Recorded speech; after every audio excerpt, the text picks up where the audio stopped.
there, I'm Beth Brittenstein with the City Planning and Development Department, and today I'm at the Riverfront Heritage Trail.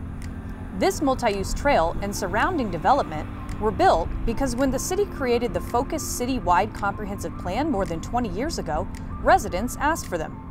Kansas City was originally designed to be a city within a park, with a vast system of boulevards and tree-lined streets. But we've grown a lot since then, and the City Planning and Development Department wants to make sure that the goals and vision of Kansas City residents guide any plans for future development. We just launched a new website, playbook.kcmo.gov.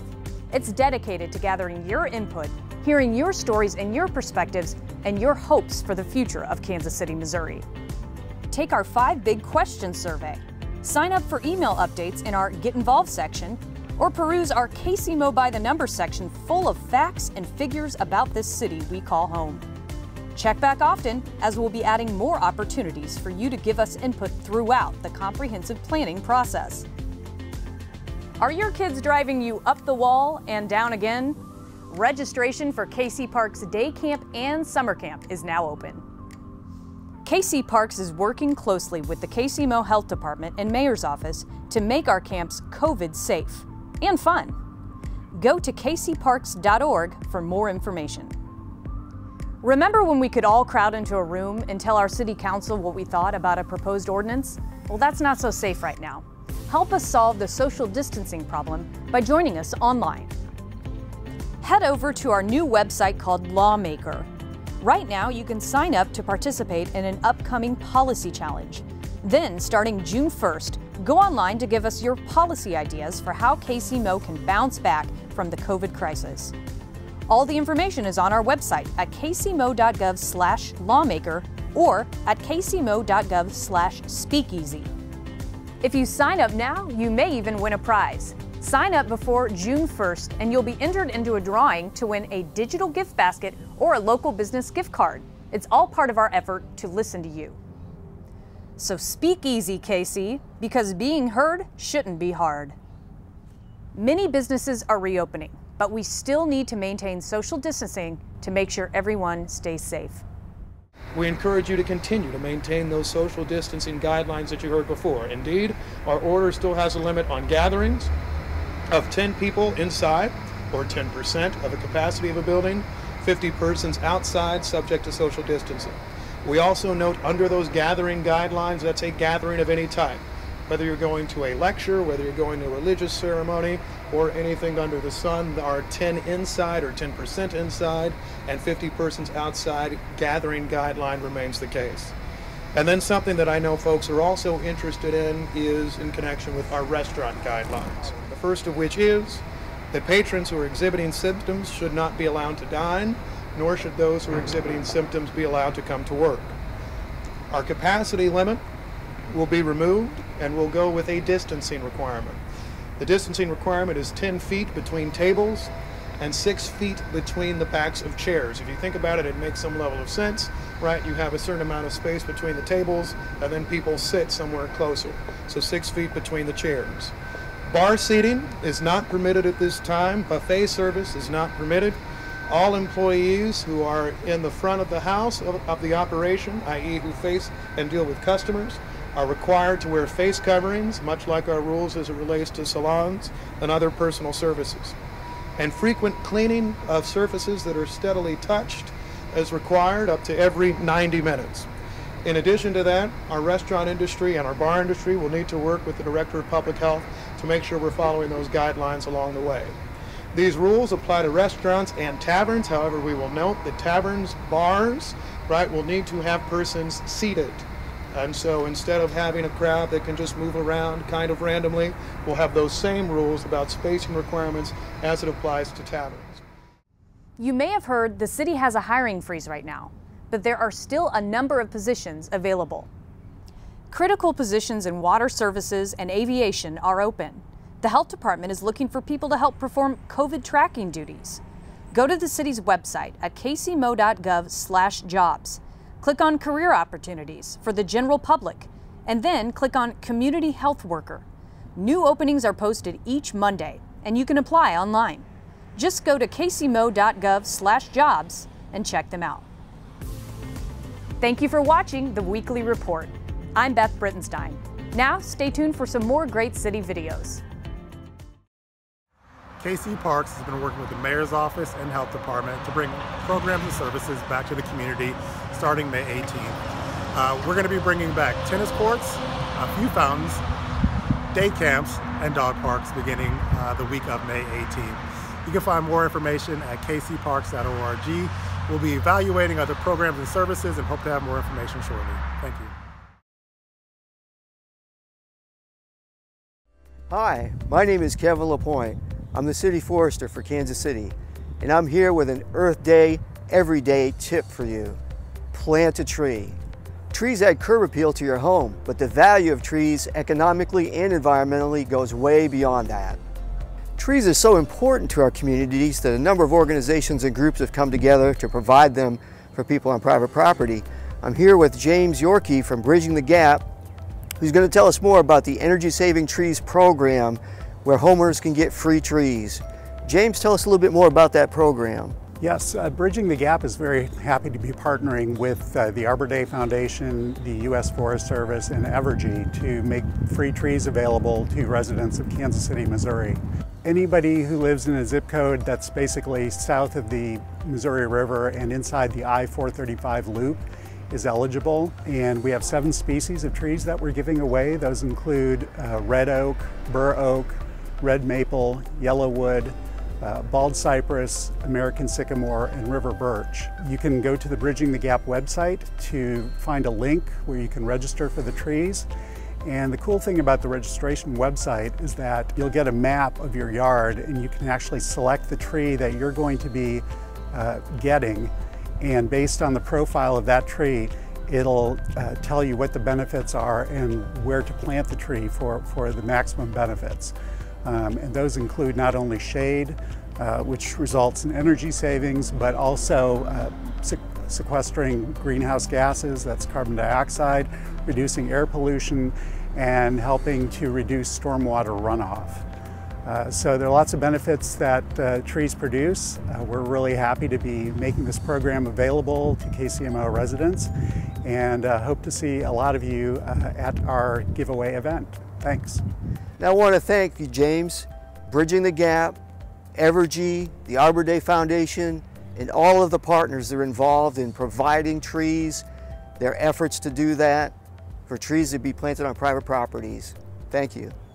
If you'd like to learn more about how to make every day Earth Day, please go to our website, kcmo.gov/Earth Day.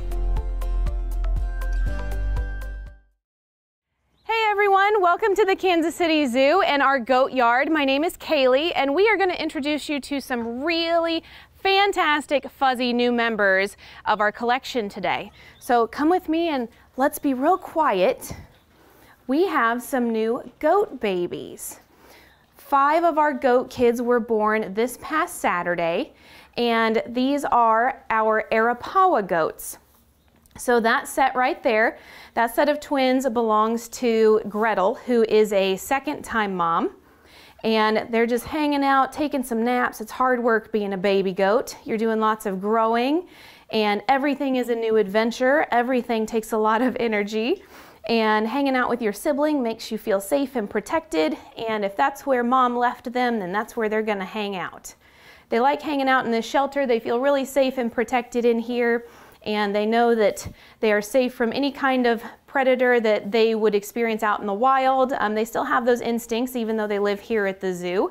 Those instincts are, they're bred into them, so they don't really necessarily get rid of those just because they're in captivity. So mom says stay put, stay hidden, and that's what they do.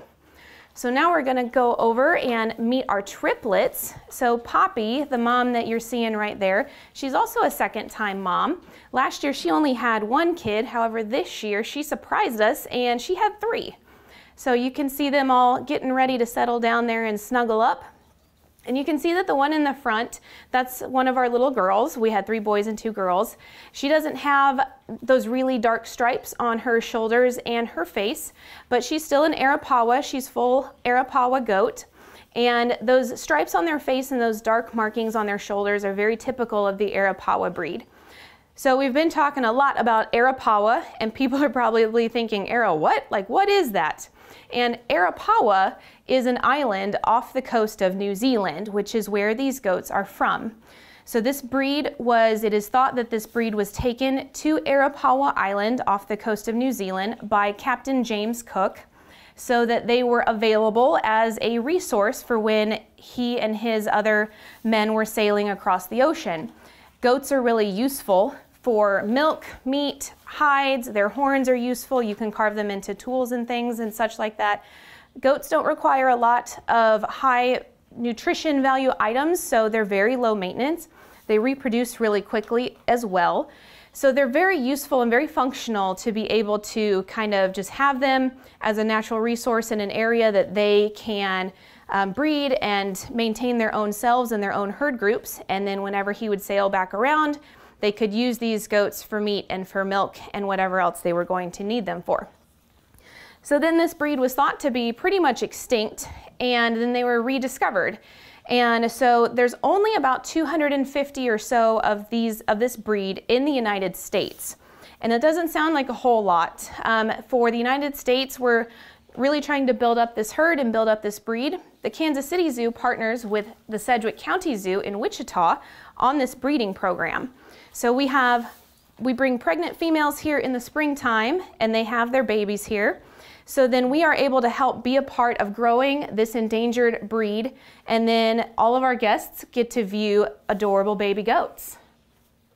And we really like this specific breed. They're very social, they're very agile, they're great at jumping. On the island of Arapawa, there's lots of mountains, and so they're very great at climbing and jumping on things. And we're really fortunate that we were able to partner with Sedgwick County, because this is a heritage breed, which you've heard me talk a couple of times about. And what that means is that they are one of the original domesticated goat breeds. And this breed in specific is endangered, and most people don't know that there can be endangered domestic breeds, but that is a possibility. They just kind of fell out of fashion as far as a breed of goat that produces milk and meat. There were larger breeds that were coming about, such as Nubian goats and Boer goats, which are much larger than this breed. And so people weren't breeding them as often because they were not as large, didn't produce as much milk, and didn't produce as much meat. So they weren't bred as often and as frequently, and that's how they became endangered. And I'm really glad that you all were able to join us to see our adorable kids that were just born a couple of days ago. So make sure that when we're able, you come out and visit them. That way you don't miss them jumping and running and playing. And thank you so much, and we'll see you next time, okay? Bye.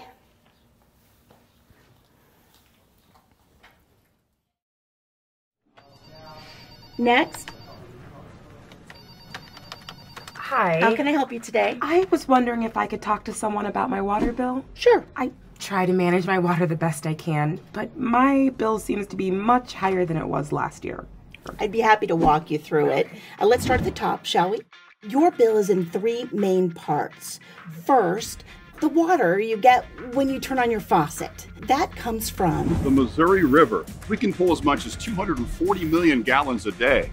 We then send it through 5 separate processes to create safe, great tasting tap water. And to verify that, the water is put through a rigorous testing cycle that ensures it meets or exceeds EPA standards. We make sure that the water you drink is as safe as possible. But it's more than just clean water. It's delivered. There are over 2,800 miles of pipeline, which on average are 44 years old. For years, they've been neglected. Back in 2012, we had over 1,800 water main breaks, sometimes as many as 10 per day. But now, we have a proactive plan in place. We are strategically replacing 28 miles of pipe a year, and it's working. In the first 4 years of the plan, we've seen a 56% decrease in breaks. Now, obviously, after you use it, it becomes wastewater. This is where we make sure all waste gets carefully processed. Wastewater gets cleaned and then returned back to the Missouri River. Some of the residual gets burnt into ash, some of it is used as fertilizer. All that stuff you flush down the toilet or send down the drain ends up at one of the 6 treatment plants. This goes hand in hand with the federally mandated overflow control program. I know, that's a mouthful, but we got to do it. And to be honest, it's creating a cleaner, healthier environment. We're improving the quality of the water in our lakes and streams. There's a lot of stuff that washes into them through these sewer drains. Now, a clogged inlet can come from anything, tree limbs or trash. The last thing you want to do is wake up to a flooded street. It's our job to make sure that these inlets stay clear. And our streets are clean. After all, this is our city too. We take pride in the place we live and the water we drink. Because no matter where you live at in the city, we all pay the same rates. Does that help give you a clearer picture? Yeah, actually, it does. But what if I have a hard time paying my bill? There is a needs-based customer assistance program. Would you be interested in learning more? Yes, I would. Excellent.